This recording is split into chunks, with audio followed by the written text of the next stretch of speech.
নমস্কাৰ ই বৰ্ণমালালৈ সকলোকে স্বাগতম জনাইছোঁ আজি আমি আলোচনা কৰিম ক্লাছ 6ৰ ইংলিছত থকা এটি lesson Tom সয়াৰৰ question আনসাৰসমূহ Question number 1 Let's find out how much we have understood এটা কৈছে যে আমি এতিয়া চাম যে আমি এই লেসনটো কিমান বুজি পালো Choose the correct alternative from the options to complete each sentence আৰু এই কুৱেশ্যনবোৰত যিবোৰ অপশ্যন দিয়া আছে অপশ্যনবোৰৰ পৰা আমাক যিটো শুদ্ধ অপশ্যন সেইটো আমাক চুজ কৰিব দিছে আমাক বাছি উলিয়াব দিছে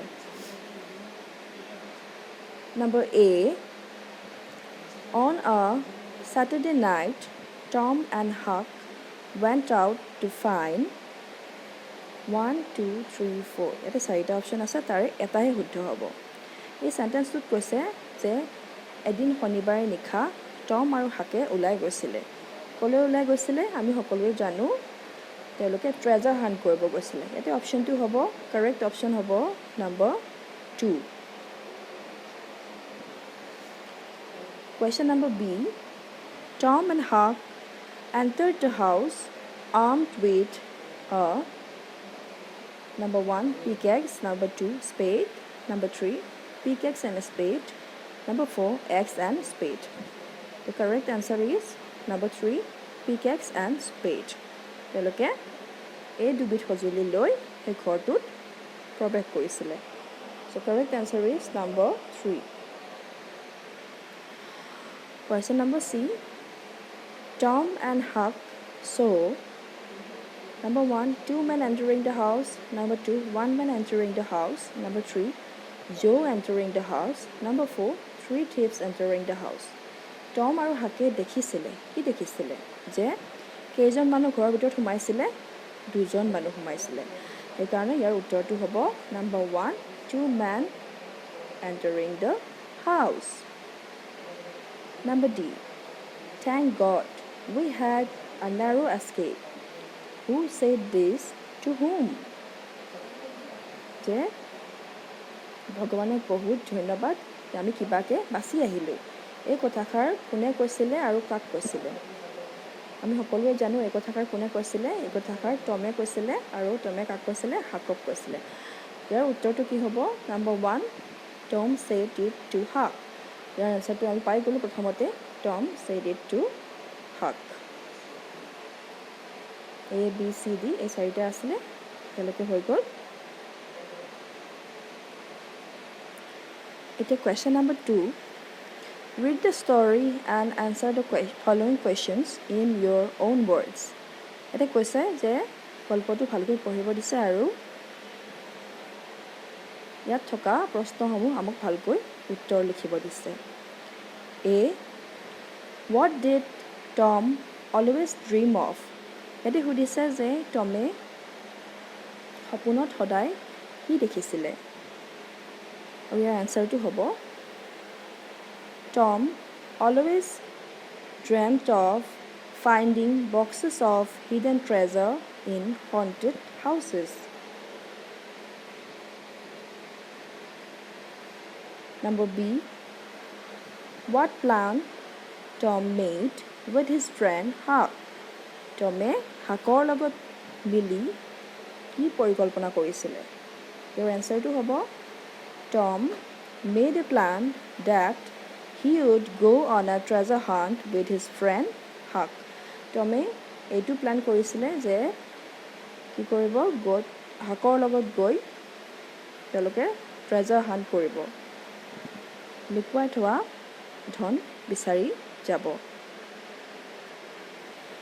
Question number 3 A Let us learn some words and their meanings এটা কৈছে যে বলা আমি কিছুমান শব্দ শিকিম আৰু লগতে তাৰ মিনিংসমূহ আমি জানি ল'ম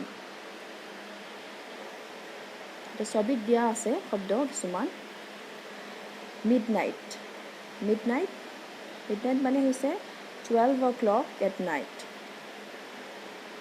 midnight মানে মাজনিশা আৰু যেতিয়া মাজনিশা 12টা বাজে তেতিয়া হেতু midnight বুলি কোৱা হয় haunted house হৈছে যেতিয়া সেই ঘৰটোত ভূত বা তেনেকুৱা ধৰণৰ আত্মা তেওঁলোকে যেতিয়া সেইটো ঘৰটো লম্ভে তেতিয়া সেইটো কয় হণ্টেড হাউচ এতিয়া মিনিংটো লিখিছে a house visited by ghost thief a person who steals something from another place or person thief মানে হৈছে চোৰ যিজন ব্যক্তিয়ে আনৰ পৰা বা আন ঠাইৰ পৰা বস্তু চুৰি কৰে তেওঁকে thief বুলি কোৱা হয় lame unable to walk well because of an injury to the leg or foot lame মানে হৈছে ভৰিত কাৰোবাৰ দুখ পোৱাৰ কাৰণে যদিহে সেই মানুহজনে ভালকৈ খোজকাঢ়িব নোৱাৰে সেইটো কি বুলি কয় লেম বুলি কয় খোৰা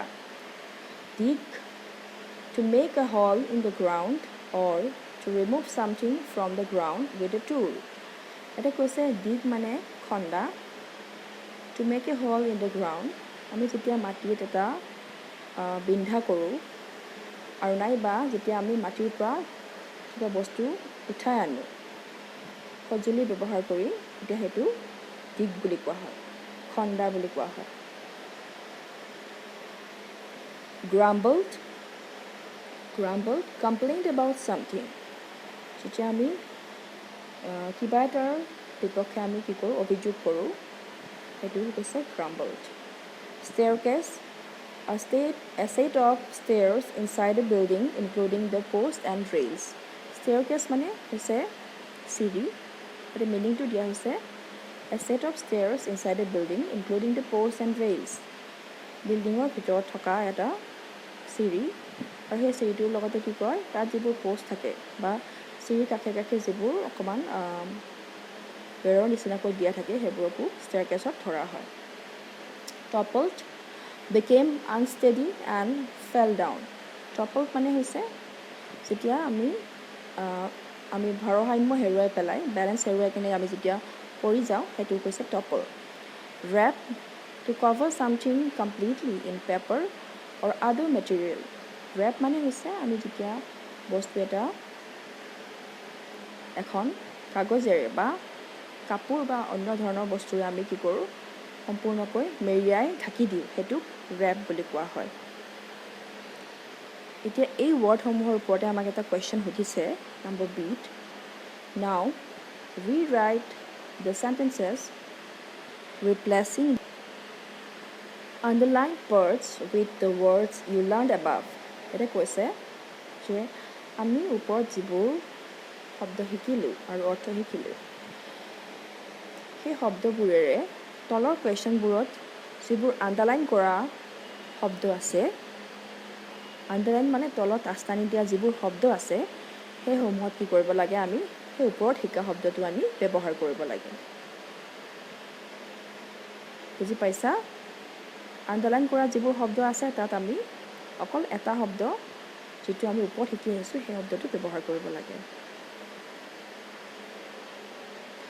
Number 1 Tom and Huck selected a house visited by ghosts for their new adventure Tom and Huck selected a house visited by ghosts এইখিনি আমাৰ আণ্ডাৰলাইন কৰা আছে এতিয়া আমি গম পাইছোঁ ইতিমধ্যে যে a house visited by ghosts হ'লে সেইটো কি হ'ব ওপৰত পাইছোঁ haunted house এইকাৰণে আমি ইয়াতে কি লিখিব লাগিব এই জায়গাখিনিত আমি haunted house শব্দটো লিখিব লাগিব আৰু তেতিয়া আনসাৰটো হ'ব Tom and Huck selected a haunted house for their new adventure সেইটো হ'ব answer Number 2 Tom and Huck started their journey at 12 o'clock at night ইয়াতে 12 o'clock at night এইখিনি আণ্ডাৰলাইন কৰা আছে আৰু 12 o'clock at night হ'লে সেইটো আমি আগতে পাই আহিছোঁ কি হয় midnight মাজনিশা আৰু সেইকাৰণে আমি ইয়াতে আনসাৰটো লিখিব লাগিব Tom and Huck started their journey at midnight Number 3 The thief was trying to make a hole in the ground The thief was trying to make a hole in the ground ইয়াতে make a hole in the ground এইখিনি কি কৰা হৈছে underline কৰা হৈছে আৰু make a hall in the ground হ'লে তাৰ মিনিংটো কি হয় আমি ইয়াতে পাইছোঁ দিগ ইয়াতে আমি দিগ শব্দটো ব্যৱহাৰ কৰিব লাগিব আৰু ইয়াৰ এনচাৰটো হ'ব the thief was trying to dig. Number 4 he saw a set of stairs including posts and rails inside the haunted house. A set of stairs including posts and rails inside the haunted house. ইয়াতে এইখিনি যিখিনি underline কৰা আছে set of stairs including posts and rails তাৰ মানে আমি মিনিংটো পাই আহিছোঁ ওপৰত ইয়াতে হ'ব staircase আনচাৰটো হ'ব he saw a staircase inside the haunted house. Number 5 Joe, one of the two men, was a person who steals things. That a person who steals things মানে এইখিনি আণ্ডাৰলাইন কৰা আছে আৰু তাৰ মানে হৈছে thief. তাৰ আনচাৰটো হ'ব Joe, one of the two men, was a thief. এইটো হ'ব আনচাৰ.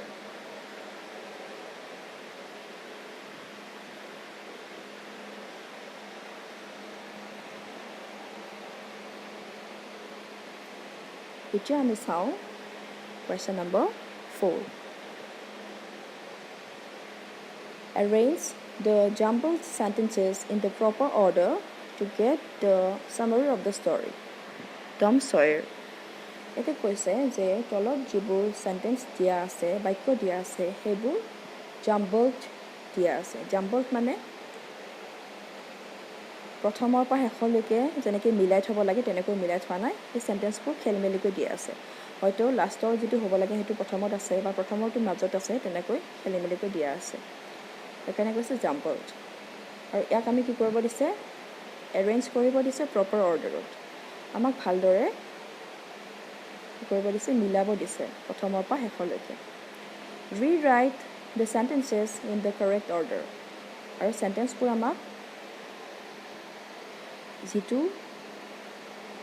যিটো অৰ্ডাৰত হ'ব লাগে আমাক তেনেকৈ লিখিব দিছে begin some of the sentences with then after that next and finally to show how the events happen আৰু সেই সেন্টেন্সবোৰ লিখোঁতে আমাক কি কৰিব দিছে then after that মানে হৈছে তাৰপিছত next মানে হৈছে next মানেও আমি তাৰপিছত বা তাৰপিছত কি হ'ল তেনেকুৱা ধৰণে ব্যৱহাৰ কৰোঁ finally মানে অৱশেষত এইবোৰ শব্দ ব্যৱহাৰ কৰি আমাক সেন্টেন্সবোৰ প্ৰপাৰ অৰ্ডাৰত এৰেঞ্জ কৰিব দিছে তেনেহ'লে আমি চাওঁ ইয়াতে কি কি দিয়া আছে গোটেইবোৰ সেন্টেন্স আমি প্ৰথমতে পঢ়ি ল'ব লাগিব তেতিয়াহে আমি গম পাম কোনটো প্ৰথমতে আহিব number A They heard a voice outside.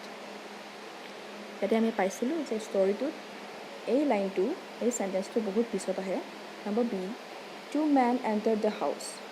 এইটো আমি পাইছোঁ যে টম আৰু হাক যেতিয়া ঘৰৰ ভিতৰত থাকে তেতিয়াহে এই নতুন দুজন মানুহ ঘৰটোত number C Tom and Huck went out to find some treasure. টম আৰু হাকে কিছুমান লুকুৱাই থোৱা ধন বিচাৰি গৈছিলে এইটো আমি পাইছিলোঁ প্ৰথমতে আছিলে number D They started to dig at the place which Tom and Huck had chosen. আৰু এইটো কোনে কৰিছিলে নতুন দুজন মানুহ যে গৈছিলে ঘৰৰ ভিতৰত তেওঁলোকে টম আৰু হাকে যিটো খান্দি থোৱা জেগা আছিলে তাতে তেওঁলোকে মাটি খান্দিবলৈ আৰম্ভ কৰিছিলে number E The two men left the place taking the box of the gold coins. আৰু এইটো মানুহ দুজনে কি কৰিছিলে গল্ডৰ বক্সটো লৈ তেওঁলোকে তাৰপৰা ওলাই গৈছিলে এইটোতো বহুত পিছত হৈছিলে গল্পটোৰ তাৰপিছত অহা number F Tom and Huck hid themselves inside a room on the first floor. টম আৰু হাকে কি কৰিছিলে তেওঁলোকে নিজক লুকুৱাই ৰাখিছিলে এই ঘৰটোৰ প্ৰথম মহলাত গৈ এইটোও বহুত পিছত হৈছিলে number G The boys started to dig at a place inside the house. এইটো কি আছিলে যে ল'ৰা দুজনে ঘৰটোৰ ভিতৰত গৈ মাটি খান্দিবলৈ আৰম্ভ কৰিছিলে number H They selected a broken down house.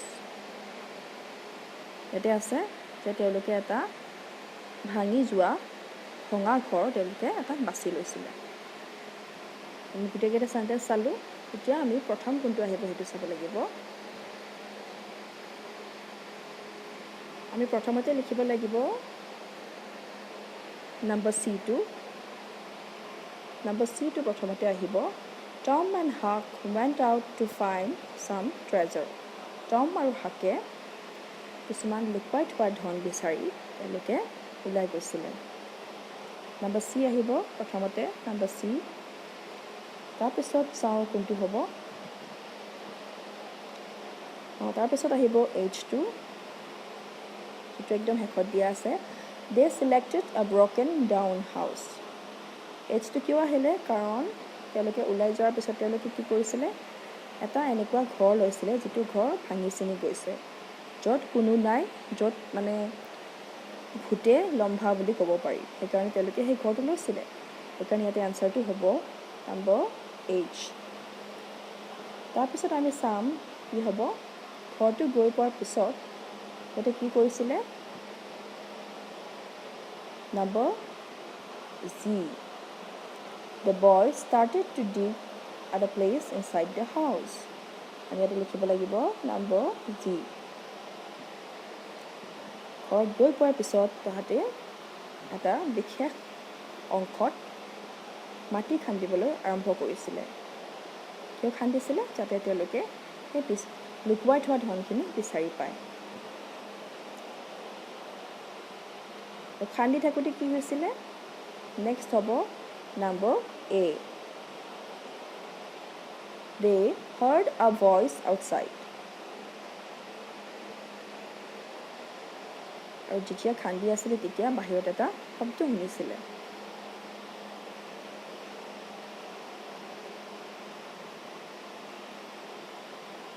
তাৰপিছত আৰু বাহিৰত শব্দ শুনাৰ পিছতে কি হৈছিলে number B Two men entered the house দুজন মানুহ ঘৰৰ ভিতৰলৈকে সোমাই আহিছিলে নম্বৰ B নেক্সট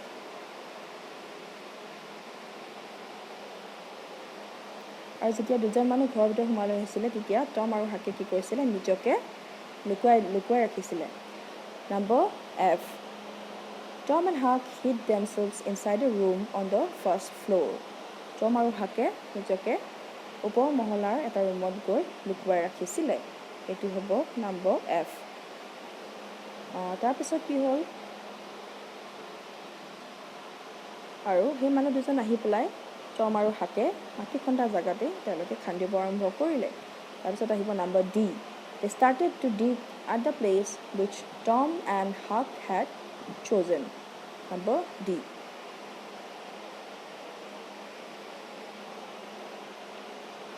লাষ্টত আহিব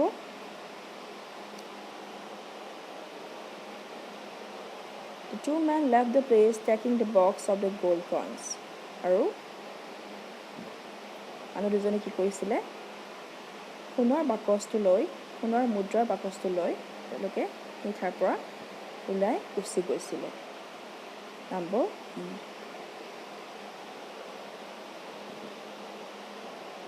প্ৰথমতে আহিলে C তাৰপিছত আমি পাইছোঁ H তাৰপিছত G তাৰপিছত আহিলে A B F D আৰু E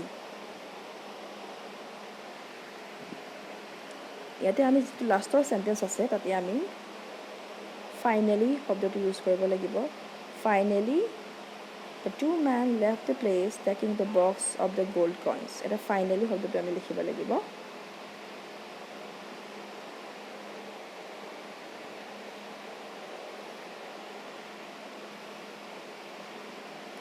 প্ৰথম যেনেকৈ আমি লিখিলোঁ number C2 Tom and Huck went out to find some treasure তাৰপিছত আহিছিলে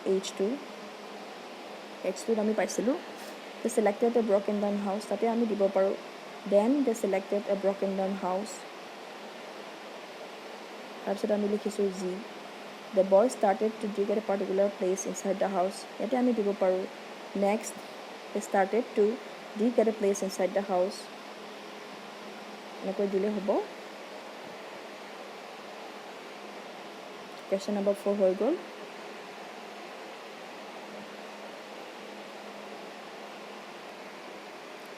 এতিয়া আমি চাইছোঁ question number 6 number A read the following sentences তলত দিয়া বাক্যসমূহ পঢ়িব দিছে আমাক we use them generally while giving directions to someone আৰু আমি এই বাক্যসমূহ কেতিয়া ব্যৱহাৰ কৰোঁ যেতিয়া আমি কোনো এজনক আমি ডিৰেকশ্যন দিওঁ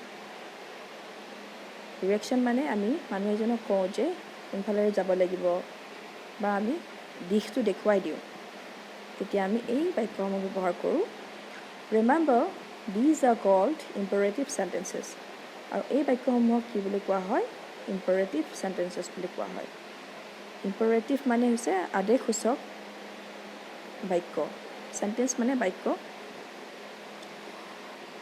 go straight walk to the road turn to your left walk to the north open the gate and there you are ইয়াতে দেখুৱাই দিয়া হৈছে নৰ্থ কোনফালে হয় সাউথ কোনফালে ইষ্ট আৰু ৱেষ্ট কোনফালে নৰ্থ মানে উত্তৰ সাউথ দক্ষিণ ইষ্টটো পূব আৰু ৱেষ্টটো পশ্চিম আৰু আমি যেতিয়া মানুহ এজনক আমি কোনো এটা জাগা দেখুৱাই দিওঁ তেতিয়া আমি পূব পশ্চিম উত্তৰ দক্ষিণ আমি তেনেকৈ ক'ব লগা হয় যে আপুনি পূবৰ ফালে যাব লাগিব বা পশ্চিমৰ ফালে যাব লাগিব তো আমি তেনেকৈ কওঁ সেইকাৰণে ইয়াতে সেইটো দেখুৱাই দিছে এতিয়া আমি চাওঁ question number B question number B কি কৈছে now use some sentences like the ones you have just learned to help your friend to find a way home from the haunted house এটা এখন ছবি দিয়া হৈছে আৰু সেই ছবিখনত কি আছে এটা haunted house আছে ভূতে বাস কৰা এটা ঘৰ আছে আৰু তোমালোকক কল্পনা কৰি ল'ব দিছে যে সেই ঘৰটোৰ পৰা তোমাৰ বন্ধুৰ নিজৰ ঘৰলৈকে তেওঁক ৰাস্তাটো দেখুৱাই দিব লাগে আৰু দেখুৱাই দিওঁতে আমি কি কৰিব দিছে আমি ওপৰত যিবোৰ বাক্য শিকিলোঁ তেনেকুৱা ধৰণৰ আমাক বাক্য ব্যৱহাৰ কৰিব দিছে তেনেহ'লে আমি চাওঁ এইটো কি আছে ইয়াতে কোনফালে পূব পশ্চিম আৰু উত্তৰ দক্ষিণ হয় সেইটো তলত দেখুৱাই দিয়া হৈছে কাৰ্চিনেৰে আৰু সেইমতে আমি ক'ব লাগিব এতিয়া হণ্টেড হাউচটো মাজত দিয়া আছে আমি প্ৰথম আমি ক'ম যে হণ্টেড হাউচৰ পৰা আমি দক্ষিণৰ ফালে আহিব লাগিব সেইকাৰণে আমি কি ক'ম walk to the south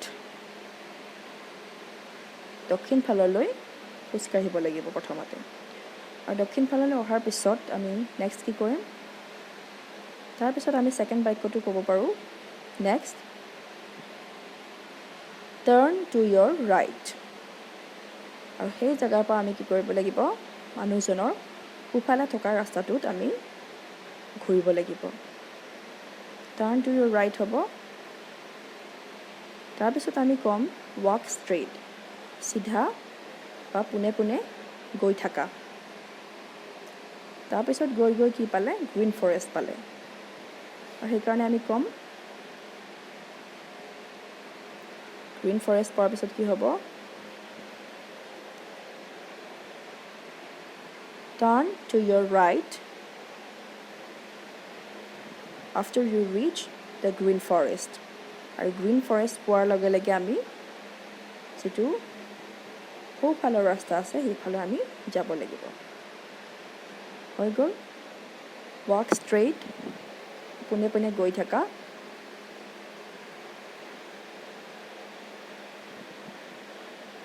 তাৰপিছত আমি বহু দূৰ যাব লাগিব সেইকাৰণে আমি আকৌ এবাৰ ক'ব লাগিব walk straight by the lotus lake বাওঁফালে এটা কি আছে পুখুৰী আছে সেইকাৰণে আমি কৈছোঁ লোটাছ লেকৰ কাষেৰে আমি গৈ থাকিব লাগিব আৰু গৈ গৈ লাষ্টত কি হ'ব at the end of the road you will reach your home অৱশেষত গৈ তুমি নিজৰ ঘৰ পাবা তোমালোকে দেখিছা একদম ৰাস্তাৰ শেষত ঘৰটো আছে সেইকাৰণে কৈছোঁ যে at the end of the road you will reach your home বা you will find your home তুমি তোমাৰ ঘৰ গৈ পাবা এইখিনি লিখিলে হ'ব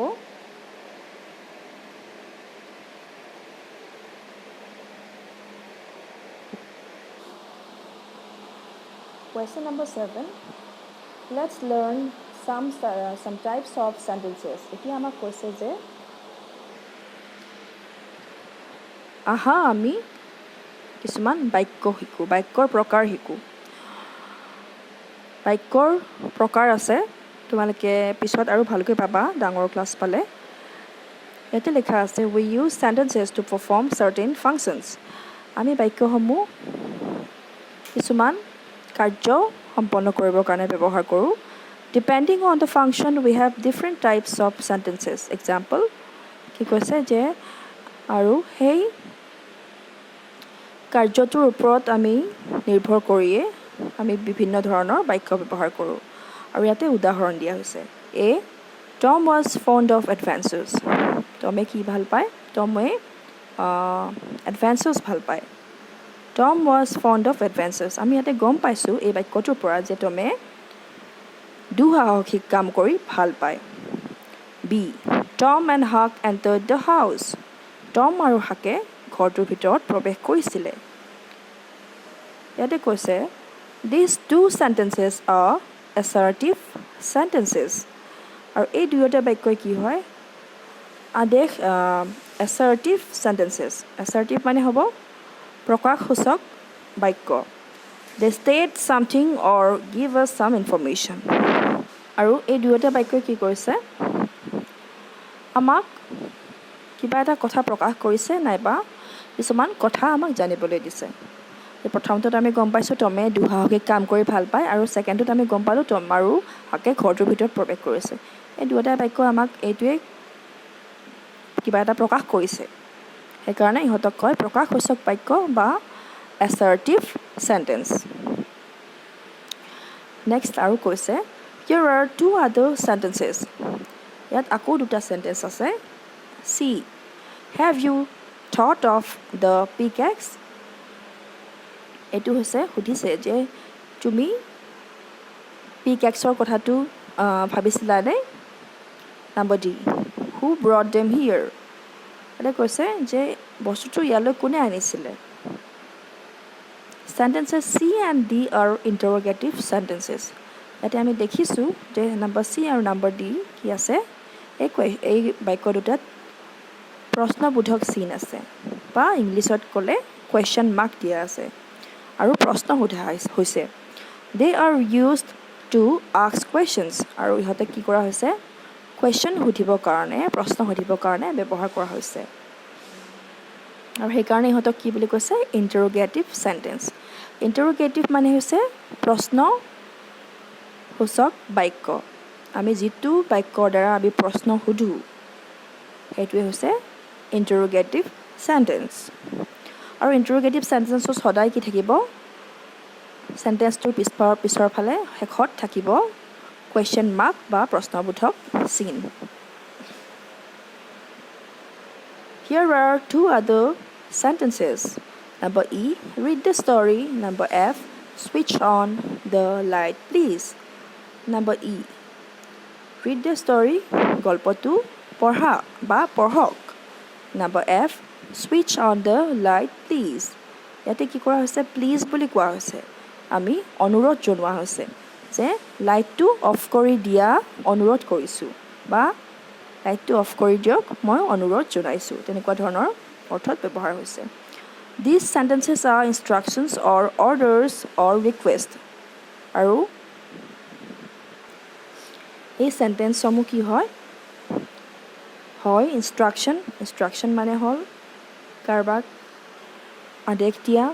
অৰ্ডাৰ মানেও আদেশ দিয়া। অৰ ৰিকুৱেষ্ট মানে অনুৰোধ জনোৱা। ইয়াত কোৱা হৈছে যে আমি হয় এই চেণ্টেঞ্চটোৰে কি কৰিছোঁ? কাৰোবাক আদেশ দিছোঁ নাইবা অনুৰোধ জনাইছোঁ নাইবা আমি কাৰোবাক কিবা এটা কৰিবলৈ তেওঁক নিৰ্দেশনা দিছোঁ। ইনষ্ট্ৰাকশ্যন মানে হৈছে নিৰ্দেশনা দিয়া। সেইকাৰণে এই চেণ্টেঞ্চবোৰক কি বুলি কোৱা হয়? They are called imperative sentences. আৰু এইবোৰক কোৱা হয় imperative sentence, আদেশসূচক বাক্য। Now look at two other sentences. এতিয়া আমাক আকৌ তলত থকা বাক্যবোৰলৈ চাব কৈছে। Number C. What a beautiful picture. এতিয়া কৈছে যে what a beautiful picture. ছবিখন বৰ ধুনীয়া। Number 8, how lovely the picture is. ইয়াতে কৈছে যে ছবিখন যে কিমান ধুনীয়া। তোমালোকে বুজি পাইছা নিশ্চয় মিনিং দুটা। These sentences express strong feeling or emotions. এই দুয়োটা বাক্য কি কৰিছে আমাৰ মনৰ ভিতৰত থকা আমাৰ যিটো খুব এক শক্তিশালী অনুভৱ কি কৰিছে প্ৰকাশ কৰিছে। They are called exclamatory sentence.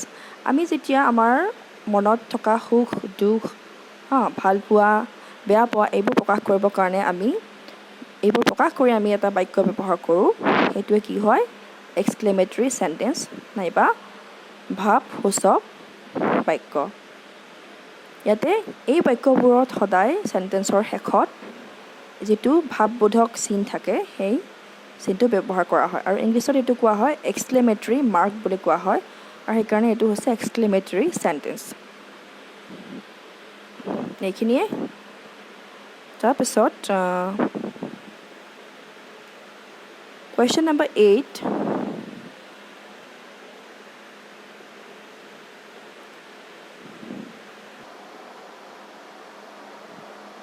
Question number 8. Here are a few tools used by farmers. Learn their name. ইয়াতে কিছুমান টুলছ দিছে, সঁজুলি দিছে আৰু সেই সঁজুলিবিলাকৰ নাম দিছে তলত। আপোনালোকে দেখিছা নম্বৰ 1টো আছে পিকেক্স, নম্বৰ 2ত আছে এক্স, নম্বৰ 3ত আছে স্পেড, নম্বৰ 4ত আছে ট্ৰল আৰু নম্বৰ 5ত আছে হৌ।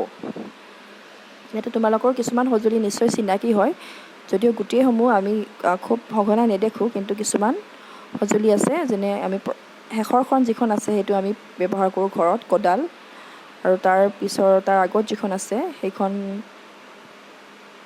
তোমালোকে যিটো খন্তি বুলি কোৱা, তো তেনেকুৱা ধৰণে এতিয়া সঁজুলিসমূহ দিয়া আছে। এতিয়া আহিছোঁ আমি একেবাৰে শেষত থকা প্ৰশ্নটোলৈ। Question number 9. Identify the different types of sentences and write what they are called. এটা কি কৈছে যে তলত দিয়া চেণ্টেন্সসমূহ আমাক চিনাক্ত কৰিব দিছে আৰু এই চেণ্টেন্সসমূহ কোন প্ৰকাৰৰ বাক্যৰ ভিতৰত পৰিব সেইটো আমাক লিখিব দিছে। ইতিমধ্যে আমি পাই গ'লোঁ যে বাক্য বহুত প্ৰকাৰৰ থাকে আৰু এই চেণ্টেন্সসমূহ আমাক সেইকাৰণে ভগাব দিছে যে কোনটো বাক্য কিহত পৰিব। A. Tom and Huck decided to go on a treasure hunt. Tom আৰু হাকে লুকুৱাই থোৱা মূল্যৱান ধন বিচাৰি যাবলৈ থিৰাং কৰিছিলে। আৰু এই চেণ্টেন্সটোত আমি কি গম পাইছোঁ যে এই চেণ্টেন্সটোৱে আমাক কৈছে যে এটা আমাক ইনফৰ্মেশ্যন দিছে, আমাক এটা খবৰ দিছে যে আমি গম পালোঁ যে টম আৰু হাকে কিবা এটা কাম কৰিবলৈ গৈ আছে। সেইকাৰণে এইটো কি হ'ব নম্বৰ A চেণ্টেন্সটো হ'ব এছাৰ্টিভ চেণ্টেন্স। তোমালোকে ধুনীয়াকৈ লিখি ল'বা assertive sentence. Number B, go and search for hidden treasure. Jo, এটা কি কোৱা হৈছে যে যোৱা আৰু লুকুৱাই থোৱা মূল্যৱান ধনবোৰ বিচাৰি আনা। জক ইয়াতে আদেশ দিয়া হৈছে, জক ইয়াতে অৰ্ডাৰ কৰা হৈছে। সেইকাৰণে আমি ওপৰত পাই আহিছোঁ যে আদেশ দিলে বা কাৰোবাক যদি আমি অনুৰোধ জনাওঁ তেতিয়াহ'লে আমাৰ কি হয় সেইটো হ'ব আমাৰ ইম্পাৰেটিভ চেণ্টেন্স, আদেশসূচক বাক্য, imperative sentence. Number B answer is imperative sentence. তাৰপিছত number C, who buried the box in this house? এই ঘৰটোৰ ভিতৰত বক্সটো কোনে পুতি থৈছিলে? এইটো তোমালোকে দেখিছা ইয়াতে লাষ্টত কি আছে প্ৰশ্নবোধক চিন আছে আৰু এইটো এটা প্ৰশ্ন হয়। আৰু আমি যেতিয়াই বাক্য এটা প্ৰশ্ন সুধিবলৈ ব্যৱহাৰ কৰোঁ তেতিয়া সেইটো কি হয় প্ৰশ্নসূচক বাক্য বা ইণ্টাৰগেটিভ চেণ্টেন্স হয়। সেইকাৰণে আমি নম্বৰ C এনচাৰটো লিখিম interrogative sentence. Number D, Tom and Huck ran downstairs. Tom আৰু Huckে তলৰ চিৰিৰে দৌৰি গৈছিলে।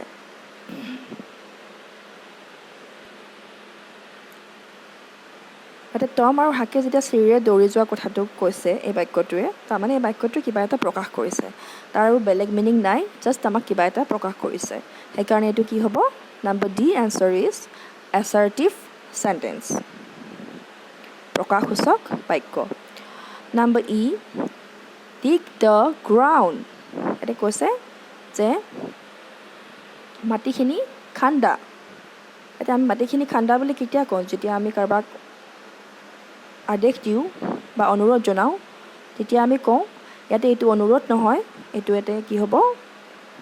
আদেশ হ'ব, ডিগ দ্য গ্ৰাউণ্ড, মাটিখিনি খান্দা।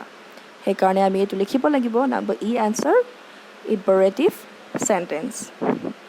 Number F, the boys begin to breathe more easily.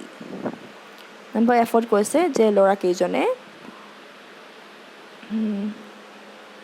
সহজভাৱে উশাহ ল'বলৈ আৰম্ভ কৰিছিলে। আৰু ইয়াতো কি কৰিছে?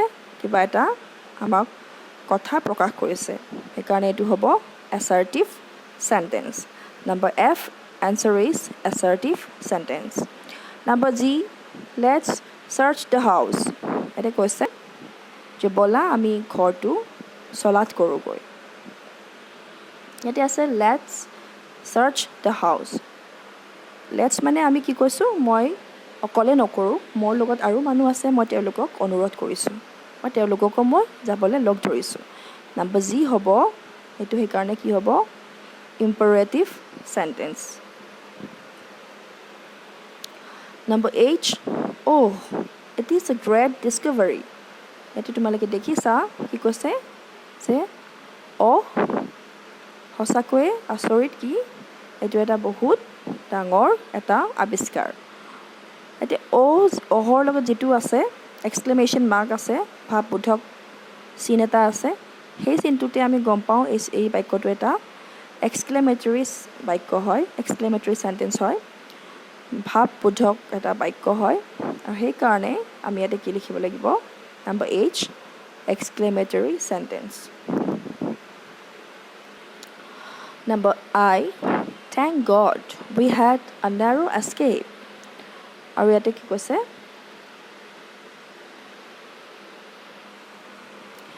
যে ভগৱানক বহুত ধন্যবাদ, আমি কি কৰিলোঁ? কোনোমতে বাচি আহিলোঁ। এইটো এটা ভাৱবোধক বাক্য। আমি কিবাকৈ বাচি আহিলোঁ, ভগৱানক বহুত ধন্যবাদ দিছোঁ, তেনেকুৱা ধৰণৰ প্ৰকাশ কৰিছে। এইটো এটা মনৰ ভাৱ প্ৰকাশ কৰিছে। সেইকাৰণে এইটো কি হ'ব? Number I exclamatory sentence.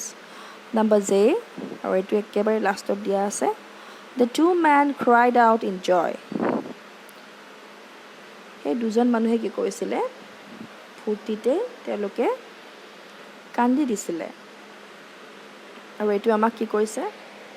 মানুহ দুজনে কি কৰিছিলে সেইটো অকল প্ৰকাশ কৰিছে। সেইকাৰণে এইটো আমাৰ হ'ব number J answer is assertive sentence.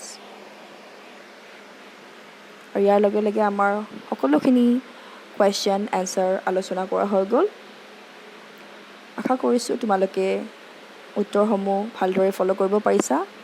আৰু যদি নাই, কিবা অসুবিধা পাইছা, তেনেহ'লে জনাবা। আৰু টম ছয়াৰ লেচনটি ইয়াতে আমাৰ শেষ হ'ব। ভিডিঅ'সমূহ কেনেকুৱা লাগিছে জনাবা। যদিহে ভাল লাগিছে তেনেহ'লে লাইক কৰিবা, চেনেলটো ছাবস্ক্ৰাইব কৰিবা আৰু লগৰবিলাকৰ লগত শ্বেয়াৰ কৰিবা। Thank U.